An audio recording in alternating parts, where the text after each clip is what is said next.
All right. Hello, everybody. I think we're live. Thank you for joining us all. I can see below here all the participants coming in. For those of you who don't know me, my name is Michael, and I'm the Artistic Director of the Ubuntu Theater Project, and I'm really thrilled and honored to have Isabel here joining us. Inviting me. Yeah. Just to begin, something that I wanted to start with is, Isabel, you have a relatively new novel out, The Long Petal by the Sea, in which displacement plays a pretty central role. And last time I had the honor of getting to talk with you was about House of the Spirits.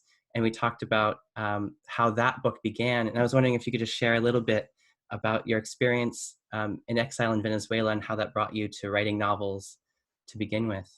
Well, before, when I was living in Chile until 1973, in 1973 we had a military coup in Chile, and that changed everything.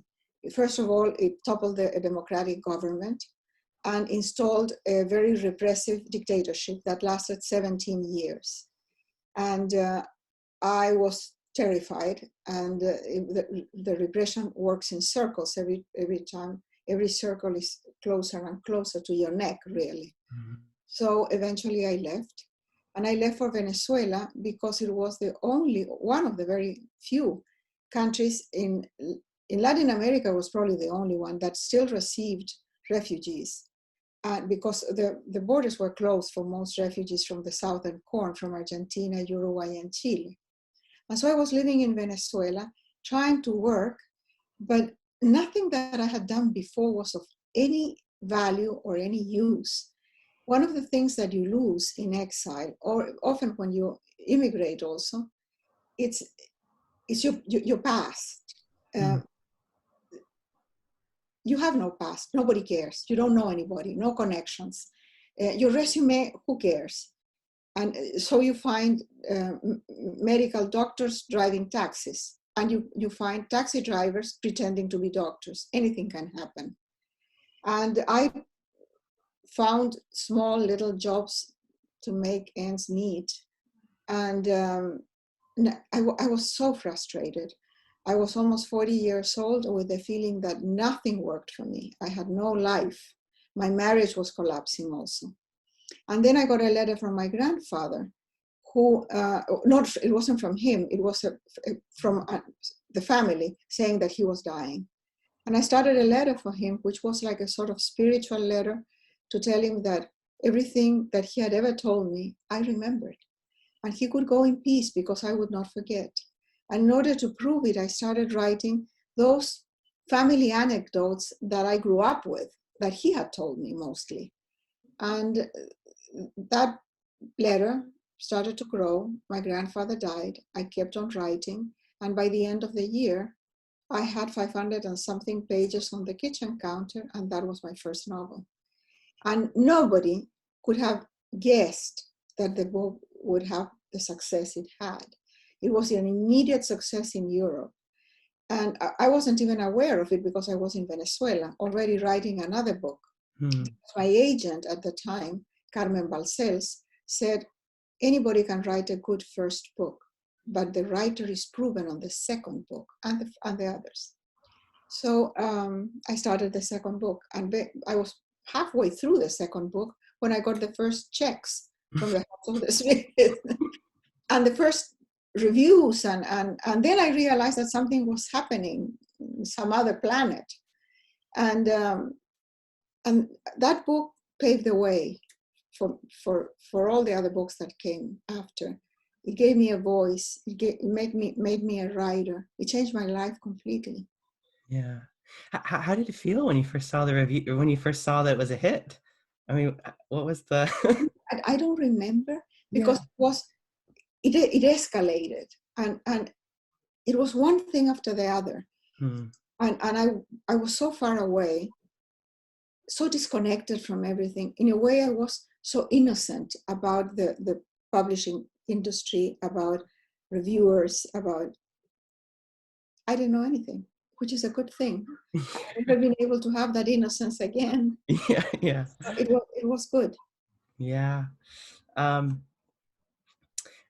So in the most recent novel, Pablo Neruda's Ship of Hope, the SS Winnipeg, is central to the novel in many ways. And I have to say, I've been a fan of Neruda's poetry for quite some time, and I didn't know anything about the Ship of Hope. Can you talk a little bit about what that was and how you were drawn to making that a part of the novel? My latest novel is called A Long Petal of the Sea, which is a quote by Neruda. That's how he described Chile. He said that Chile is a long petal of sea, wine, and snow. And if you look at it in the map, it looks like a long petal in the map. And he said, well, in his memoir, he said that maybe all his poetry would be forgotten, but the poem of the Winnipeg would be remembered. And this is what happened. In 1939, in January, the civil war in Spain, which had lasted 3 years, ended. And the Republicanos, the people from the government, the leftists, lost the war. And Franco, the fascists, took over. And the repression, the revenge was brutal. And so as the troops of Franco were approaching Barcelona, 500,000 people left on foot to the border with France. We cannot imagine 500,000 refugees on one day. Mm-hmm. And they arrived with their children, their grandparents, some of them were wounded soldiers. They arrived at the border, and the French didn't know what to do with them, and they closed with barbed wire some beaches and just dumped people there with no latrines, no running water, no food, nothing, no shelter. It was the coldest winter in January. And Pablo Neruda heard about it, and he convinced the government of Chile to receive some refugees. And there was opposition in Chile with the same rhetoric, the same narrative that we hear today. They will take our jobs, they are bringing foreign ideas, illnesses, they are atheists, they are reds, they are thieves, they are criminals. The same stuff that we hear today was in the press then. However, the Chilean people, although in spite of the right wing and the Catholic Church opposition, the people in Chile welcomed the idea of these refugees. There were links with Spain, many links. And Pablo Neruda was sent to France with no money, and he raised money to buy a cargo ship, a dilapidated cargo ship, and conditioned it to transport more than 2,000 people across 2 oceans for a month. And he selected the people and sent them to Chile. So the whole odyssey of the Winnipeg would have not been possible without Pablo Neruda. So when I wrote the story, which is a very easy story to write because it's whole, it's like an apple, you know, just falls on your lap. And I just had to type it really. And so I could not avoid making the book like paying tribute, an homage to Neruda, because it would not have been possible without him. Now, the story of those people who came to Chile is also fascinating. So my book is about a man called Victor and a woman called Roser who get on the ship. They are passengers of the ship, and I follow them through their lives. And they start out in a marriage of convenience and become friends. And in order to get on the ship. Yeah, because Neruda selected families. Yeah. And Victor Roser had a baby, a little baby, and the father of the baby was Victor's brother who had died in the Battle of Ebro. And Roser didn't know until the very last minute that her husband had died. And then Victor says, in order to get on the ship, we have to get married because we are not a family otherwise. So they marry for convenience. And then there is this very long, many years of friendship. They are comrades, and they go through life together, knowing that their backs were covered because the other one was behind. But at the same time, it had been a marriage of convenience. They hadn't chosen it really. So things happen. They fall in love with other people. A few things happened on the way. But then when they are old, they fall madly in love.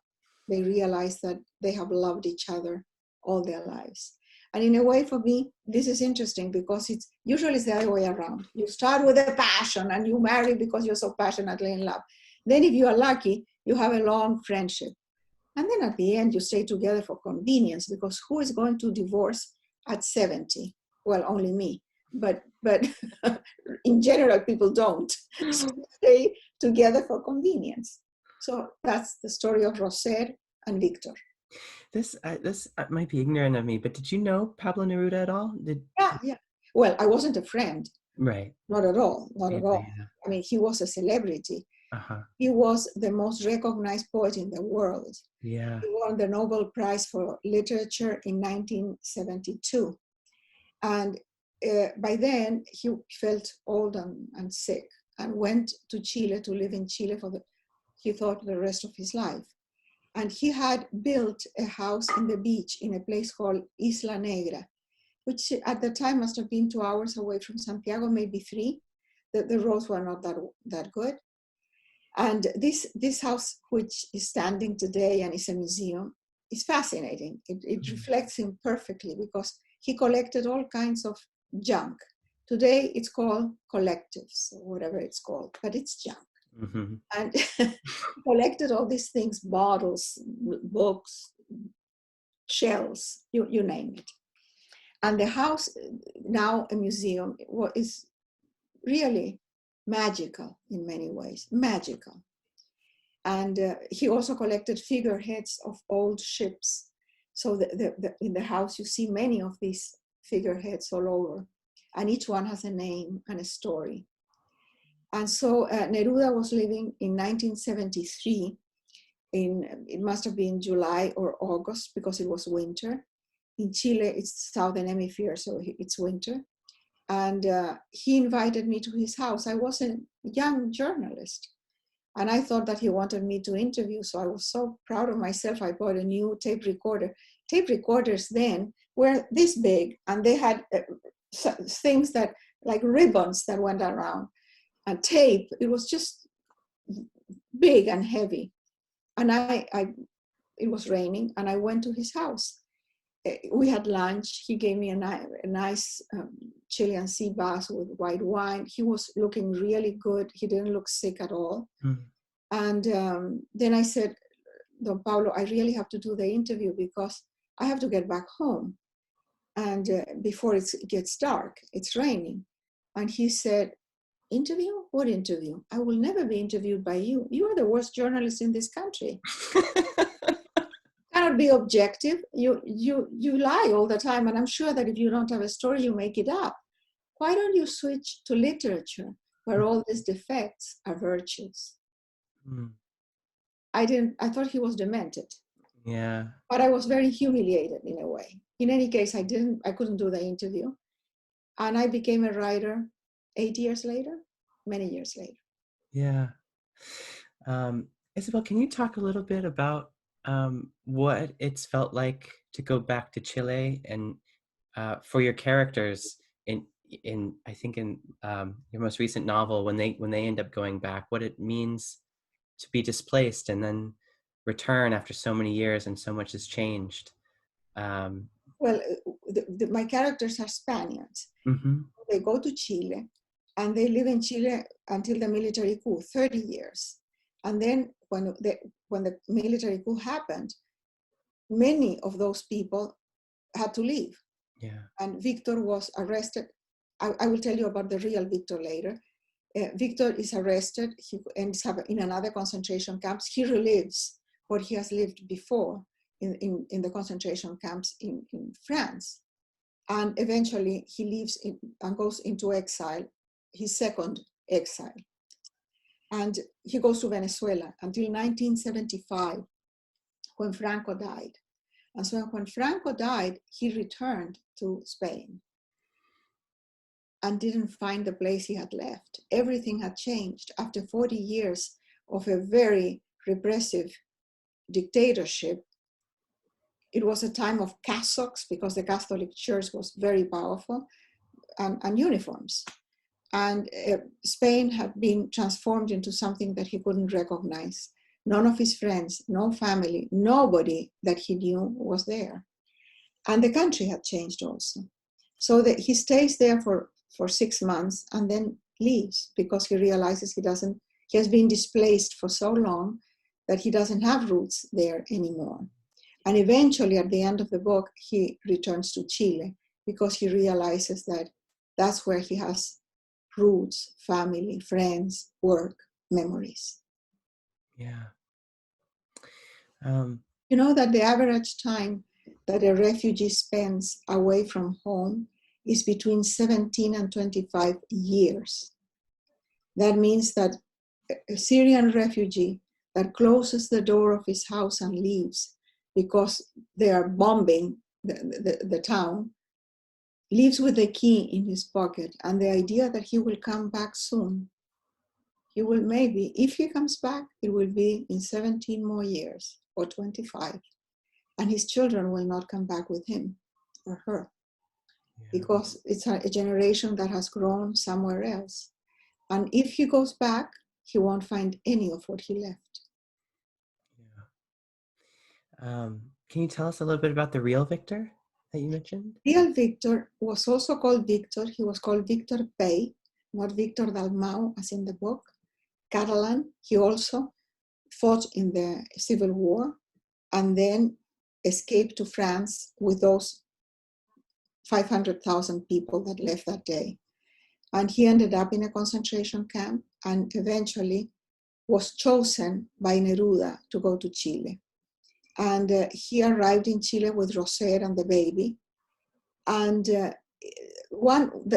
it's very short in the book. It's only 1 page or half a page.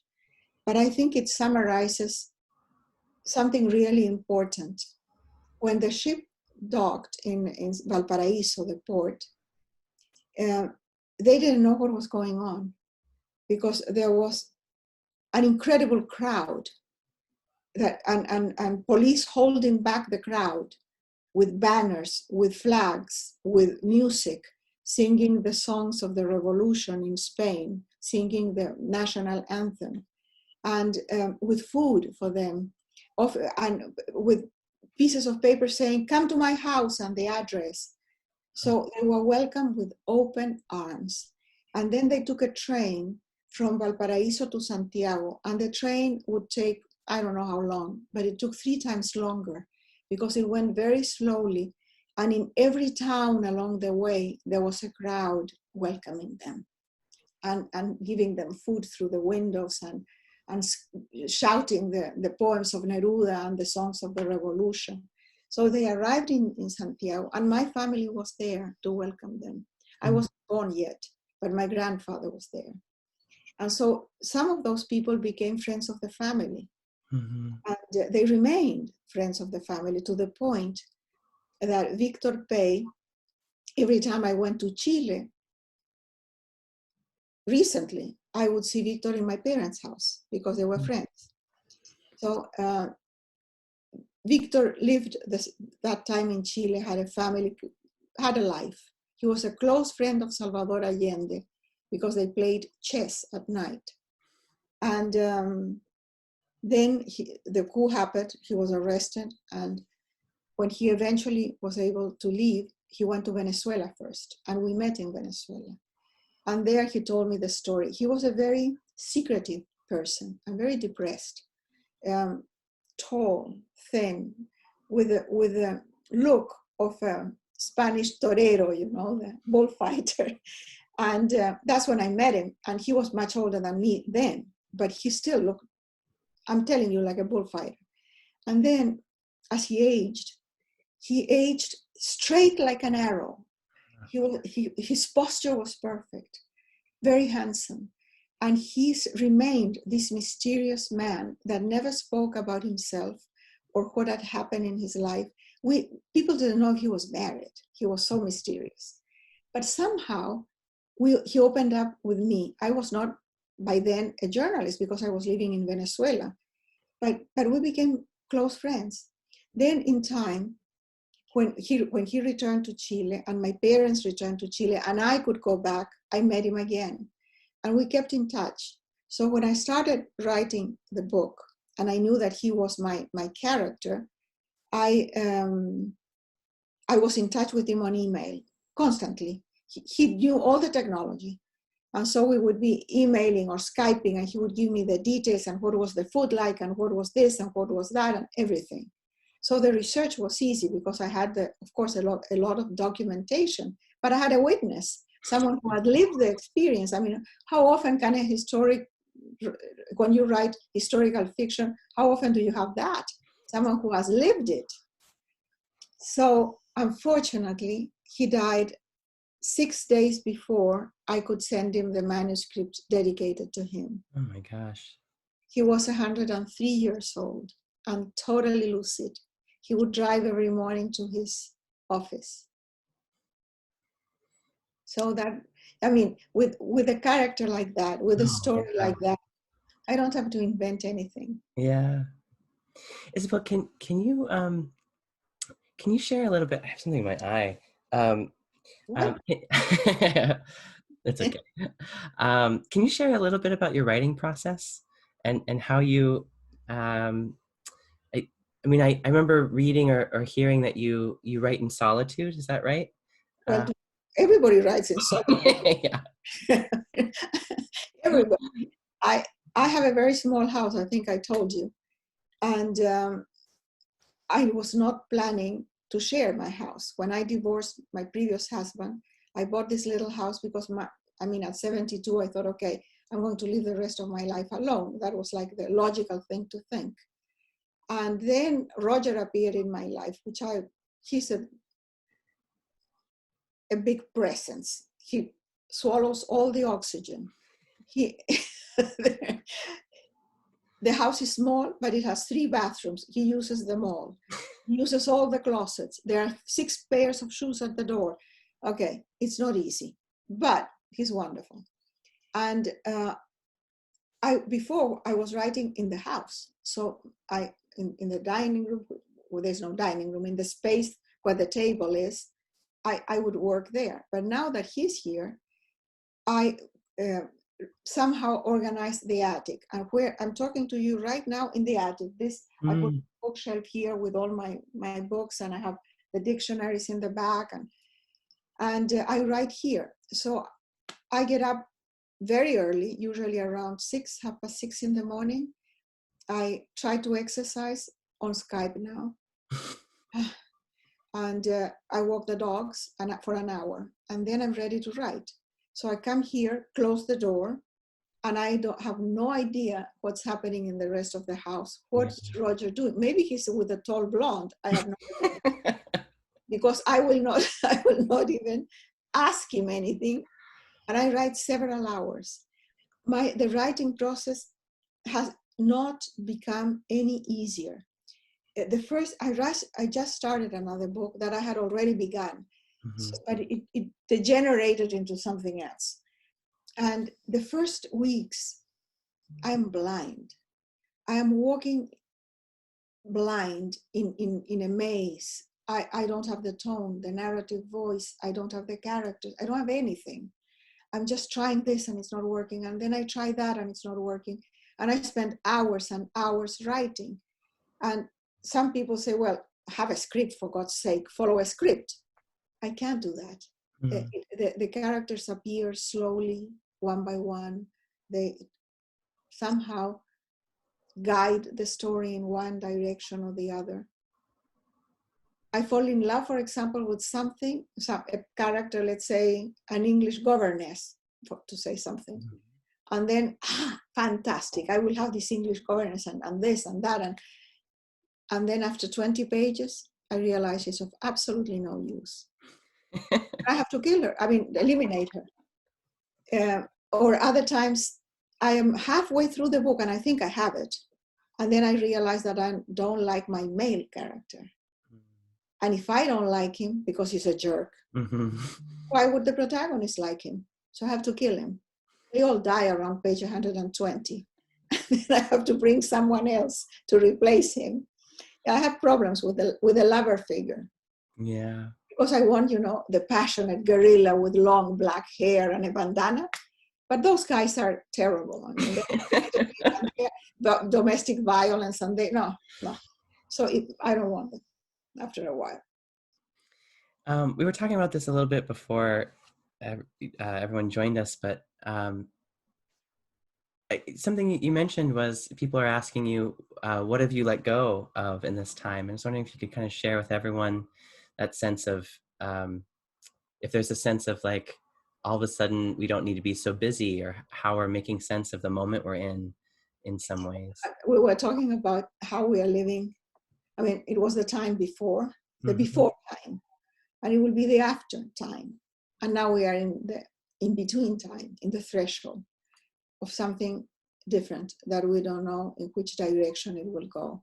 It can be an evolutionary leap into a better way of living, a better civilization, maybe God help me, the end of patriarchy, which I hope it will happen sooner or later.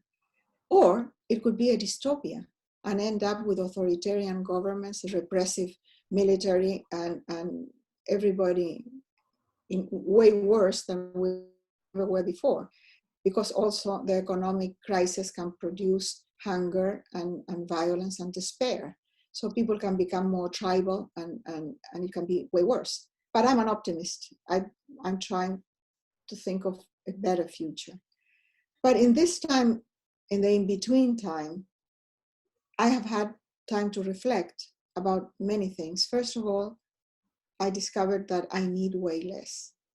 Way less. I mean, I can let go of at least half of everything I have. No, I'm not referring only to the material stuff, but it's also about ambition, about projects, about it's more emotional also.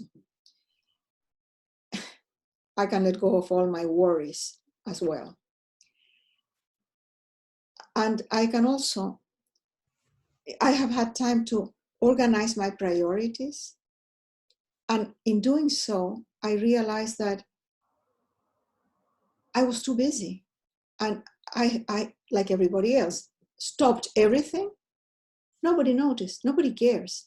Most of that busyness was useless, was just running in it on a treadmill that would take you nowhere.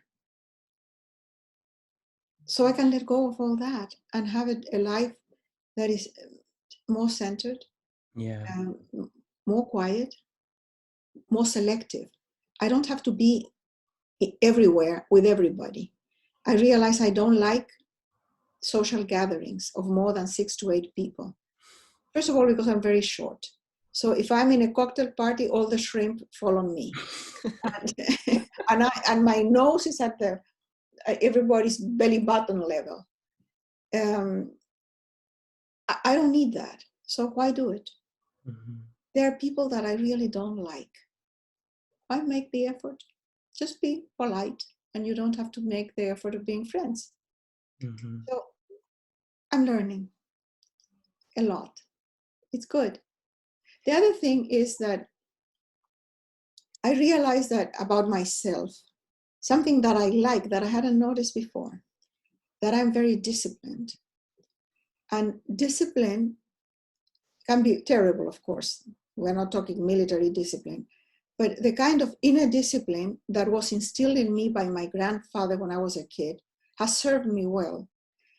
And it still does, because I get up in the morning, I have my shower, I put on full makeup and dress up. Nobody's going to see me from the waist down on Zoom or anything. Yeah. Why do I care? Why am I not in pajama and slippers? I do it for myself and for Roger probably. He doesn't do it, but I do it, and it keeps me on my feet. It keeps me engaged with life, and that's good. And the same with everything else, that keep the house tidy, keep my work going, just keep things going. Don't let myself go. Let other things go, but not myself. Yeah. Isabel, something you said last time we spoke, that one of the many things that stuck with me was when the coup happened in Chile, you mentioned that before it happened, in some ways, it was unimaginable. And it struck me because, of course, we're living in the United States right now. And I don't know, as an American, there's a part of me that's like, that would be unimaginable. But even between the time we spoke last time and now, even this pandemic felt unimaginable. And now we're in it. And I'm wondering if you have any other thoughts about that and the value of imagining what could happen so that we prevent it, or that we renew ourselves as a country, or, you know, somehow make progress out of this. I think I told you that time that when I came to the United States in 1987 for the first time, I had been here probably before, but I came on a book tour and I met Willie Gordon, who later became my husband. And in one of our conversations at the very, very beginning, I said to Willie, "This is potentially a very fascist country, Willie." I said, "What are you talking about? This is the cradle of democracy. This is a country created on an ideal of democracy. Democracy was invented really here." And I said, in every country, in every place, there is a percentage, sometimes a high percentage of the population that is very nationalist, very tribal in its way of thinking. And in this country, they have guns. So potentially anything can happen here. He always thought that I was crazy and I shouldn't repeat it. But I have traveled the whole country, and there are very many nations within the nation. I am particularly appalled when a group of people are targeted as scapegoats, Mm-hmm. as the Jews in the Nazi Germany, or as the immigrants from the southern part of Europe when they came to the United States, the Poles, the Italians, Arabs, Jews, the Chinese particularly. And when people are targeted and you need a scapegoat and you blame them for everything, you can mobilize the worst instincts in people.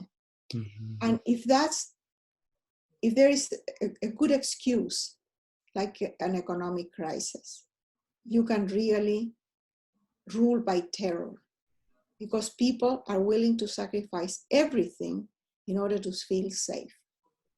And fear it's a wonderful instrument for authoritarian governments. So that can happen anytime, and it can happen now in this country.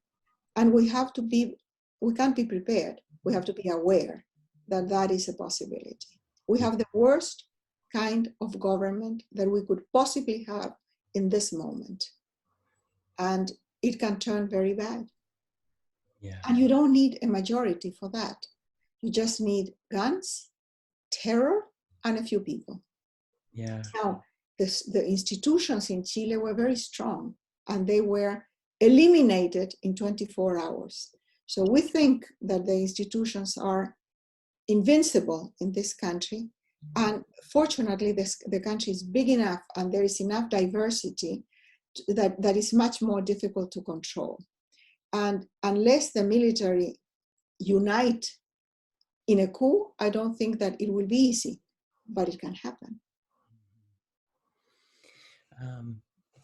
I should have said earlier, but I was too excited to jump in. For everyone listening, you can put questions in the question and answer box below. And I should also just thank you all for joining us. But I can only see you. Yeah. So Isabel, I want to go ahead and read some questions that people have written. So let's see. So the first question: given that you survived a very bad period, the coup and its aftermath, does that experience give you a particular perspective on the current pandemic? I think that I can answer that. Yeah. And it gives me a perspective that bad things can happen anywhere. But it also reminds me that everything is temporal. Everything passes. Nothing stays forever. The dictatorship in Chile controlled everything. The press, the public meetings, you couldn't meet without a permit. There was no Congress, no independent judiciary, the Congress was closed. Everything ended. So they had absolute power for 17 years. But Pinochet, General Pinochet, wanted to be remembered in history as a president, as an elected president, and not someone who usurped power. So he created a constitution in 1980 in which he gave himself the presidency for 8 more years. And then there would be a plebiscite to ask the people if they wanted him for another 8 years or not. Everything was organized in such a way that he couldn't lose the plebiscite. However, he lost it. And he was ready to have another coup to perpetuate himself.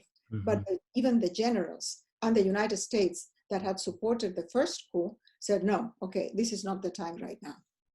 So he had to relinquish power, and we had our first democratic government, which was in a way a transition government because there was a lot of compromising with the military and amnesty and everything, and the crimes were never cleared. Mm-hmm. But it ended. Franco in Spain ended. Mm-hmm. The Second World War ended. Everything ends sooner or later. Everything changes. And because I write history, I know that we learn in every one of these experiences, and we don't go back to the same spot where we were before. We evolve. There's evolution. We think that we walk in circles. We walk in a spiral. We pass through the same spot many times, but always a little higher, a little higher. And we are evolving into something better. We are better off today than we were ever before. Life was not better before. People have this fantasy of going back to the past, to the white picket fence, Can you imagine what life was then for African Americans, for women, for children, for the poor? Just think. Today we have less poverty, more education, more rights than ever before. And things look like a mess. But before, let me tell you, they were worse. Yeah. So when people ask me, in which you've studied the past, in which time would you like to live? I want to live in the future, never in the past. No. Would I like to live in Caligula time? No. Next question here. Dear Isabel, you are one of my mother's favorite authors. I would see your books on her nightstand as a little girl, and I was entrusted with your literature in my young adulthood. The first book of yours that I read was The Stories of Ava Luna, and I'm wondering where you found inspiration for the vignettes in the book. The stories of Ava Luna, I took them, I would say almost all of them, from the newspapers in Venezuela. I mean, Venezuela at the time had tabloids that were incredible. They would publish, for example, the story of this baby that was born with 2 heads. One head was white and the other one was black. And of course it was all made up, but it was so fantastic that I collected the clippings. And then when I wrote Ava Luna and then the stories of Ava Luna, both books are an homage to Venezuela, really. I just went to my clippings and I got many of the stories from there. She also says, if you could, I'd love to hear you talk about memory and nostalgia, as they are 2 themes you carry throughout your writing. I don't have a specific question related to these themes, but it would be nice to just hear more about your relationship to memory and nostalgia. I think that The House of the Spirits, which I wrote several years after I left my country and went into exile, is an exercise in memory, an exercise in nostalgia. I try to recover the world I had lost, I had left behind, the people that had been dispersed all over, family and friends, the disappeared ones. Try to bring back the dead in a way. And And the book is very, very nostalgic in that sense. It covers 70 years of the history of Chile, but I would have never written that book without the experience of losing everything. And I have written 2 memoirs about the family, other memoirs also, but are more about my country or about other things. But I have 2 memoirs about, and my book, Paula. And in a way, when I write a memoir, it's totally different, the process and the emotion from writing fiction. And I am more comfortable with fiction because in fiction, I'm like God. I can do whatever I want. In a memoir, you have to stick to what was. Mm-hmm. And although it's your perspective, it's your vision of what was, and therefore it might be quite different from what other people in the same place at the same time remember. It's conditioned mm-hmm. by the events and the time, and that makes it more difficult. But what could a writer do without memory? There would be nothing without a sense of the past and a sense of the scars. We are all scarred, and those are proud scars, the scars, proud flesh, mm-hmm. the scars of the things you have lived through and that have forged you and that you don't want to forget. I remember after my daughter died, like 2 years after she died, someone said, you really need to go to therapy. You have to get over this and start forgetting. I was appalled because I didn't want to forget anything. Yeah. I didn't want to forget the pain, the horror of what had happened. My daughter for a year in a coma.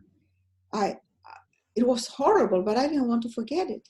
It was my capital. It was so important for me, and I carry it to this day, so many, many years later, like a treasure.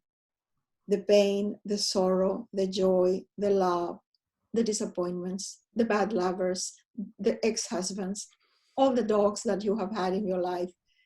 I mean, that's your treasure. That's what you will carry with you when you die, nothing else.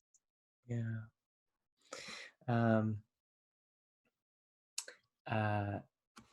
What inspired you to write Zorro? Antonio Banderas, really. I had written, Daughter of Fortune, and I had written a trilogy for young adults.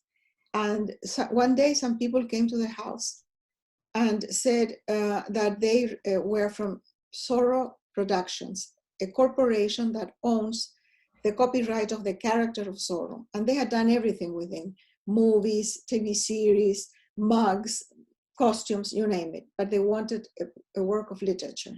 And I said, look, I don't write on commission, so forget it.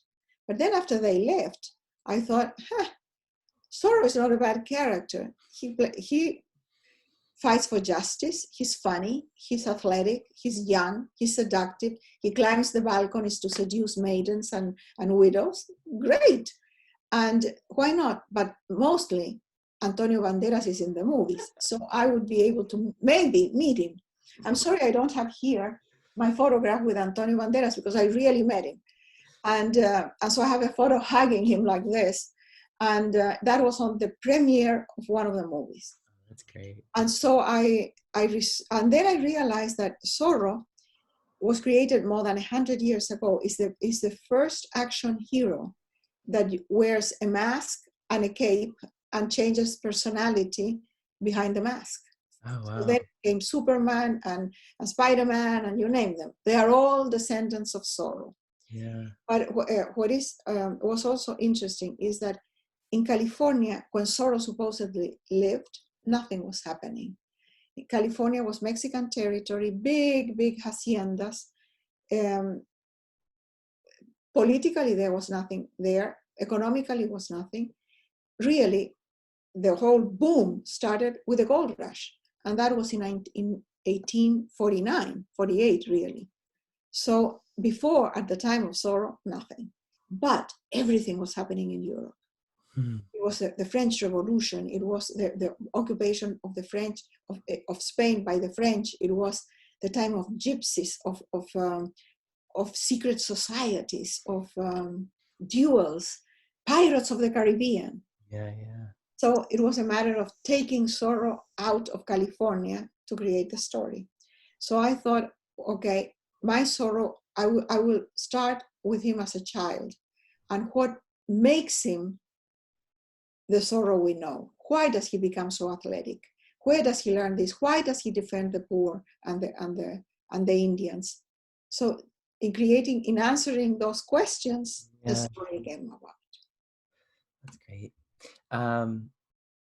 What other lessons from your experience, especially your period of exile, can you share with us during this crisis? What can we use right now? What is hopeful?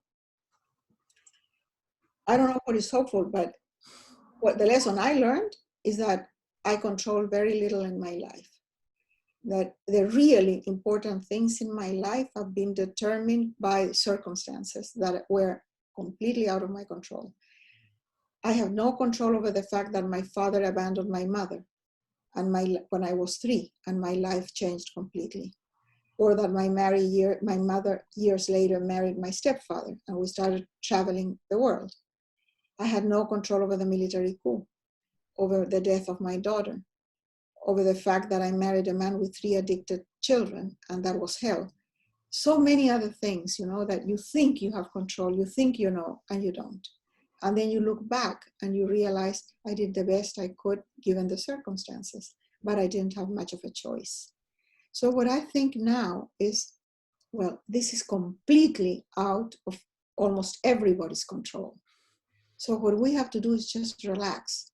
There's a saying, a Buddhist saying, that life is a river and we are in a raft. And we have an oar. We can paddle in the river, but we cannot go against the current. And the current will take us, all our journey at the end is death.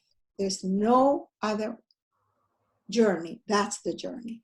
What we can do is use the paddle to just don't hit the rocks too much and don't collapse, but and try to navigate. That's all you can do, really. And let the river take you. Yeah. My mother would like to know about your role as a mother. How did you balance your life as a successful writer and a mother? What advice would you give young mothers who are trying to balance professional careers and dedicated time as a mother? I'm a lousy mother. When I got married very young, got pregnant very young, 2 children by age 24. And I had help. I had my mother-in-law, whom I adored, that lived next door. I adopted a grandmother that lived with us for years that helped me with my children. I always worked because I couldn't stay at home. Just the idea of staying home would make me claustrophobic. So I always needed a job. I needed to get out. And often it didn't even make sense because the money I made, I had 3 jobs and I could only pay someone to help me with the kids. So I always had women around me that were very supportive and helped me. And I'm very grateful for that. But I didn't start writing until my children were adults. Practically, they were in their late adolescence. So they didn't need me anymore. With little children, I would have never been able to do it. Never. And juggling 3 jobs and with the kids, I could barely be a journalist, but to do something really creative like writing or anything else that involves your full attention and your full time, I think it's almost impossible with little kids. Mm-hmm. But life is long. Wait, don't lose hope. You will have time. If the film House of the Spirits was made today, would you prefer Latino actors? When it was made years ago, that did not happen. When the movie was made 25 years ago, the movie market was very different. You couldn't have a movie that would be successful if it was not in English. You needed celebrities. so the cast had to be impressive. So that was the norm then. Today, you can have a movie spoken in Mayan or in a dialect from China, and there is subtitles, and people are used to the subtitles. Before, people wouldn't read subtitles. And it was made with, it's a German producer, so it was German money, filmed in Portugal and in Denmark with a Danish director, with a total Anglo cast except Antonio Banderas. So of course it didn't sound very Latin American, but it was a good movie for the time, and it still holds itself very well. I mean, I saw it recently, and it's a good movie. But now they are making the TV series, and Hulu is making it. And the cast, it will be spoken half in Spanish and half in English. And the cast will be Latina, and it will be filmed in Latin America. So the situation the market has changed. Yeah, that's so exciting.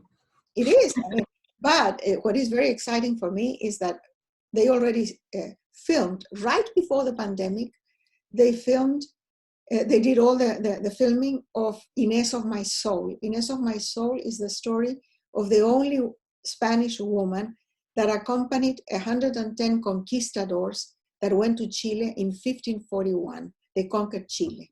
And this woman, Inés, was an extraordinary character that has been ignored by historians, well, because she was a woman and because she was the lover of the Captain General and not the wife. But I rescued her from oblivion. Wrote a book. She's one of my favorite characters ever. And she's a real person. And they made a TV series that is a Spanish-Chilean production. Oh, wow. For television. And I saw some of what they are doing. Wonderful. I mean, hundreds of horses, thousands of people dressed like Indians at least. So it's good. I think it will be great. That's great. Speaking of nostalgia, I gave you a pot of forget-me-nots a very long time ago. After a Valentine's Day event you were a star of. Did it invade your garden as it did mine? Yes, it did. It was the other house though. When I left Chile, I took some soil from the garden, and my idea was that I was going to plant a forget-me-not in Venezuela. And it didn't work because the climate is not appropriate for forget-me-nots in Venezuela, so it never prospered very much.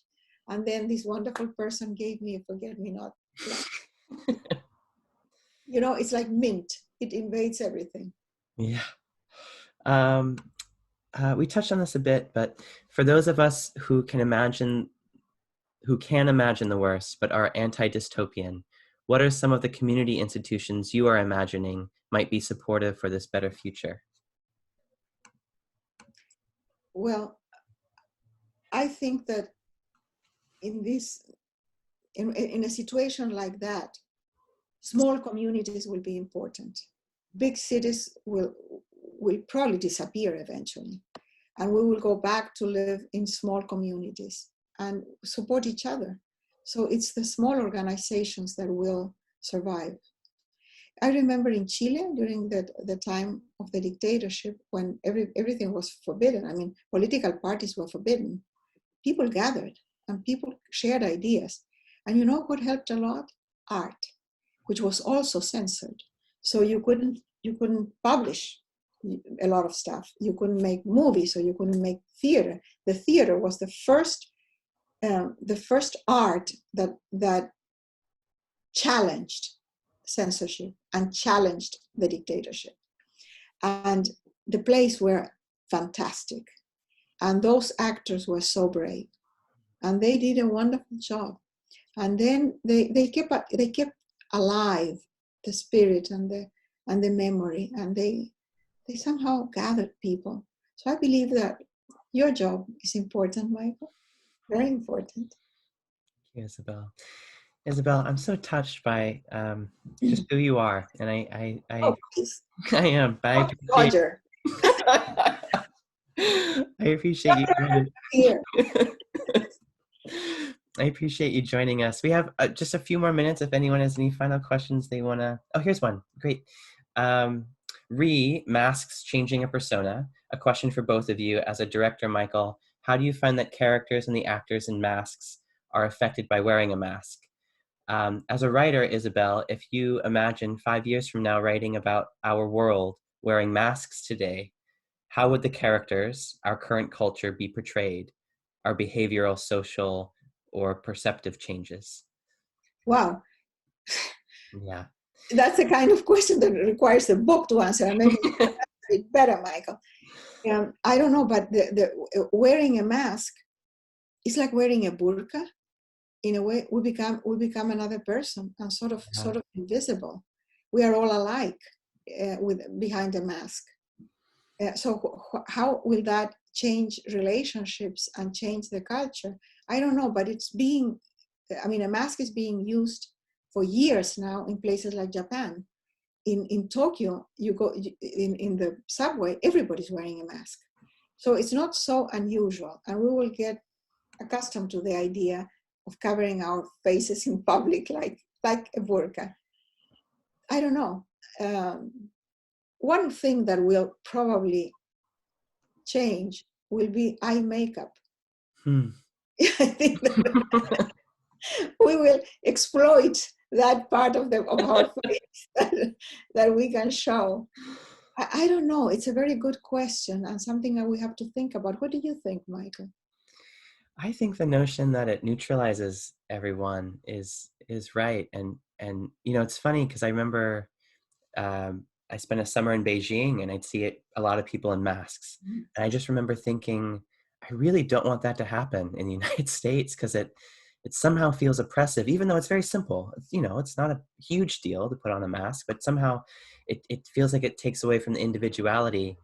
But perhaps there's also something where we're not all in it together because the spectrum of wealth and disadvantage is so drastic. But there is something where you see everyone and you go, oh, we're all being touched by the same issue all at once. And I don't know how to articulate it yet, but I do find that might generate, as you said, like the end of the patriarchy or the end of things that need to end. So that, because we have to recognize we're all in it together if we're going to survive. If we're going to survive, we all have to be in it together. So just for that, that's what comes to mind. The last question is, because I don't want to let anyone down, can you repeat the name of the film about the name of the conquistadors, the conquistadora? It's not out yet. It's just they're editing it's a mini series, and it's called Inés of My Soul, Inés del Alma Mía in Spanish. It will be in the international market at some point. Great. I'm dying to see it. I can imagine. I was invited to the filming, but look, now who can travel? Isabel, last question. What's it like? I mean, because I have some sense as a director and as someone who wants to write plays every now and then to see your play as a production, but what's it like to see your novel become a film or a play? I mean, because it's a completely different story. I just saw The House of the Spirits as a ballet. Oh my gosh. Ballet in the municipal theater in Santiago, the biggest theater in the country, and people giving standing ovations. And I was looking at the ballet, which as a ballet is beautiful, but I didn't remember the story at all. It was so long ago. And I was looking at it and said, did I write this? I can't feel a connection because it's another creator, it's another form, completely different. I felt the same thing with the movie. That had nothing to do with me. It was somebody else's creation. And I have seen the theater play of The House of the Spirits at least twice. And it's the same thing. It's somebody else picked up an idea and created something totally new. So I'm always surprised and delighted in a way. Yeah. Thank you, Isabel, for joining us. Thank you. Yeah. Thank you. Until I see you again. Yeah. Thank you. Stay well. We will see each other with a mask in public. Yes, that sounds good. Take care. You too. Bye. Goodbye.